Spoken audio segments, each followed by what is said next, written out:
வணக்கம் நண்பர்களே, welcome to doctor PM times.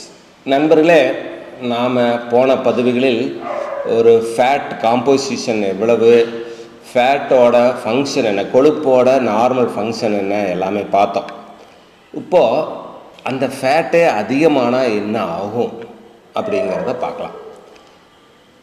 Excess fat deposition in adipose tissue, அந்த கொழுப்பு அதிகமாக அடிப்போஸ் டிஷ்யூவில் தேங்கிறதுனால வர்ற ஒரு விளைவுக்கு பேர் தான் ஒபிசிட்டி அல்லது உடல் பருமன்.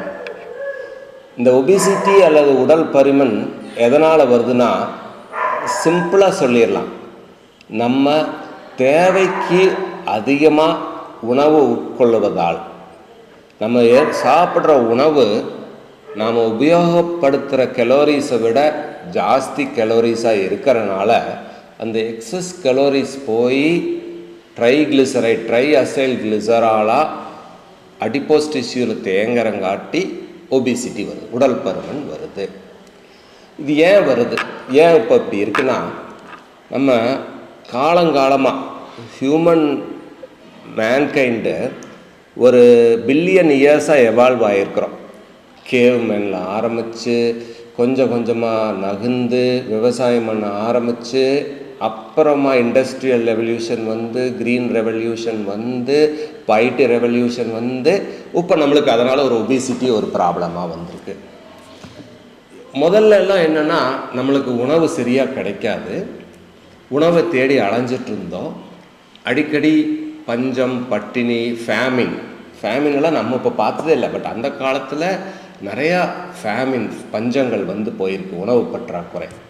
ஸோ நம்ம ஜெனட்டிக்காகவே எப்படி உருமாறி இருக்கிறோம்னா, எப்படி நம்ம வந்திருக்கிறோம்னா, நம்மளுக்கு கிடைக்கும் போது கிடைக்கிறத சாப்பிட்ற மாதிரி நம்மளை கடவுள் உருவாக்கியிருக்கிறார். ஸோ அதுக்கு பேர் த்ரிஃப்டி ஜீன் ஹைப்போதேசிஸ்ன்னு சொல்லுவாங்க. உணவு நிறையா இருக்கும் போது நாம் சாப்பிட்டுக்குவோம். அந்த நிறையா உணவு நம்ம கொழுப்பாக அடிப்போஸ் டிஷ்யூவில் சேமித்து வைக்கிறோம். அப்புறம் நம்மளுக்கு உணவு பற்றாக்குறை ஏற்படும்போது அந்த அதிகப்படியான சேர்த்து வச்ச எனர்ஜியை கரைச்சி நம்ம உபயோகப்படுத்துகிறோம். இப்படி தான் நம்ம படைக்கப்பட்டிருக்கிறோம். பட் நாள்பட என்னாச்சு, இப்போ எவ்ரிதிங் இஸ் ஈஸிலி அவைலபிள், நம்மளுக்கு எல்லாமே எங்கேயும் கிடைக்குது. ஸோ அதனால் உணவு பற்றாக்குறை, பசி, பஞ்சம் என்ற பேச்சுக்கே இடமில்லை. இப்போ என்னாச்சு, ஒவ்வொரு வீதியிலையும் பார்த்தீங்கன்னா ஒரு பேக்கரி இருக்கும், அடுத்தது ஒரு பரோட்டா கடை இருக்கும், மறுபடியும் ஒரு பேக்கரி இருக்கும், பரோட்டா கடை இருக்கும், அப்புறம் 2 கிளினிக்கு, மெடிக்கல் ஷாப் இருக்கும். இது இல்லாத வீதியே இல்லைன்னு அர்த்தம். உணவு அவ்வளவு ஈஸியாக அவைலபிள் இப்போ கிடைக்குது. க்ரீன் ரெவல்யூஷனுக்கு அப்புறம் நம்ம உணவுப் பொருள் தயாரிக்கும் தன்மை பன்முகமாக வளர்ந்துருச்சு. ஸோ அதனால் இட் இஸ் அவைலபிள். ஓரளவுக்கு பொருளீட்டும் திறமையும் அதிகமாகிடுச்சு. ஸோ நம்மக்கிட்ட பொருள் இருக்கிறது, உணவு இருக்குது, ஸோ நம்மளால் வாங்கக்கூடிய கெப்பாசிட்டி இருக்குது. ஸோ இப்போ நம்மளுக்கு உணவு அவைலபிள். பட் ஆனால் நம்ம ஜீன் அப்படியே தான் இருக்குது. த்ரிஃப்டி ஜீன் ஹைப்போதேசிஸ் நம்மளுக்கு அந்த சேமித்து வைக்கிற பழக்கம் அப்படியே இருக்குது. ஸோ முதல்ல நம்ம கம்மியாக சாப்பிட்ருந்தோம். ஸோ சாப்பாடு கிடைக்காதுன்னு சொல்லி அந்த கம்மியாக சாப்பிட்டதை சேமித்து வச்சோம். இப்போ அந்த ஜீன் அப்படியே இருக்குது. பட் நாம் வந்து நிறையா சாப்பிட்றோம். எப்படின்னா, முதலையெல்லாம் இப்போ பார்த்தீங்கன்னா பாப்கார்ன் ஒரு சின்ன பேக்கெட்டில் இருக்கும், 10 ரூபா. இப்போ தியேட்டருக்கு போனால் என்ன கொடுக்குறாங்க, பாப்கார்ன் பக்கெட்டில் கொடுக்குறாங்க. ஒரு பக்கெட் பாப்கார்ன், அதுவும் அது சாப்பிட்டுட்டு திருப்பி பக்கெட் கொடுத்தா மறுபடியும் ரீஃபில் பண்ணி கொடுக்குறாங்களா. பாப்கார்ன் எவ்வளோ சாப்பிட்றது, பட் நாம் அந்த காசு வீணாயிருமேன்ட்டு அந்த பக்கெட் ஃபுல்லாக சாப்பிட்றோம். கோக்கு எவ்வளோ பெரிய டம்ளர், முதல்ல ஜூஸு இவ்வளோண்டு டம்ளரில் குடித்தோம்.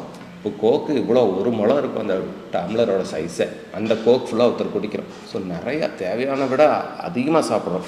எஸ்பெஷலி வெஸ்டர்ன் கண்ட்ரீஸில் இந்த பழக்கம் ரொம்ப ஜாஸ்தி.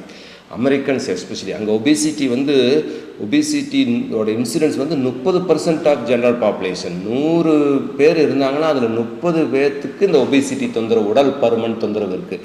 ஏன்னா அங்கே வந்து உணவுப் பொருள் அவ்வளவு கிடைக்குது. அங்கே எல்லாம் பர்கர் எல்லாமே கிங் சைஸ் பர்கர், ஃப்ரெஞ்ச் ஃப்ரைஸ்ன்னு சொல்லுவாங்க. அந்த உருளைக்கிழங்கு வந்து எண்ணெயில் வதக்கி கொடுக்கறது. அந்த ஃப்ரெஞ்ச் ஃப்ரைஸ் மாதிரி ஹை கலோரி ஃபுட்டே இல்லை, அவ்வளோ கலோரிஸ் இருக்குது அந்த ஃப்ரெஞ்ச் ஃப்ரைஸ்.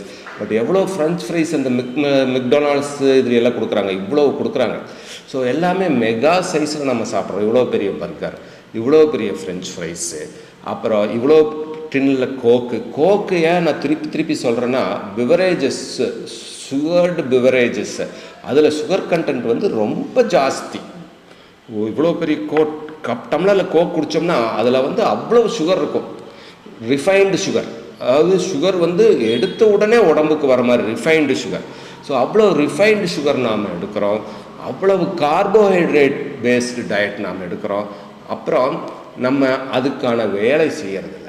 என்ன பண்ணுறோம், நம்ம முதல்லலாம் உணவை தேடி அலைஞ்சோம், போக்குவரத்து வசதி கம்மியாக இருந்தது, நடந்து போனோம் வந்தோம். இப்போ எதுவுமே இல்லை. நம்ம மேக்ஸிமம் வந்து மூளைக்கு தான் வேலை கொடுக்குறோம். எல்லாமே சாஃப்ட்வேரு ஐடி கம்பெனியில் உட்கார்ந்து தான் அதிக நேரம் வேலை செய்கிறாங்க. ஸோ நம்ம அதிகமாக உட்கொள்கிறோம், பட் கம்மியாக அதையை உபயோகப்படுத்துகிறோம். நம்ம உட்கார்ந்தே இருக்கிறோம்.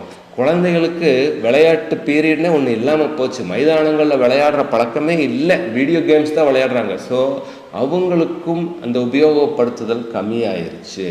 ஸோ இதனால் என்ன ஆகுது, எக்ஸஸ் எனர்ஜி கொழுப்பாக சேமிப்பாகுது. எங்கே, அடிப்போஸ் டிஷ்யூவில் படியுது. அந்த அடிப்போஸ் டிஷ்யூவில் அதிகமாக கொழுப்பு படிய ட்ரங்கல் ஒபிசிட்டி வருது, வயிற்று பகுதி ஜாஸ்தி ஆகுது, தொப்பை பெருகுது. அந்த தொப்பை தான் நம்மளுக்கு பலவேறு வியாதிகளுக்கு காரணமாகிறது. அதுக்கு எல்லாத்துக்குமே ஒட்டுக்கா நான் கம்யூனிகபிள் டிசீசஸ்ன்னு சொல்லுவாங்க. Type 2 diabetes mellitus, metabolic syndrome, hyper tension, cardiovascular diseases, இது எல்லாத்துக்குமே இந்த அதிகப்படியான கொழுப்பு வயிற்றில் படிகிறது தான் காரணம். ஸோ அளவாக உண்டு, அதிகமாக வேலை செய்து தொப்பை பெருகாமல் பார்த்து கொண்டால் ஆரோக்கியம். அதை பற்றி வரப்போகும் பதிவுகளில் பார்ப்போம். வணக்கம், நன்றி நண்பர்களே.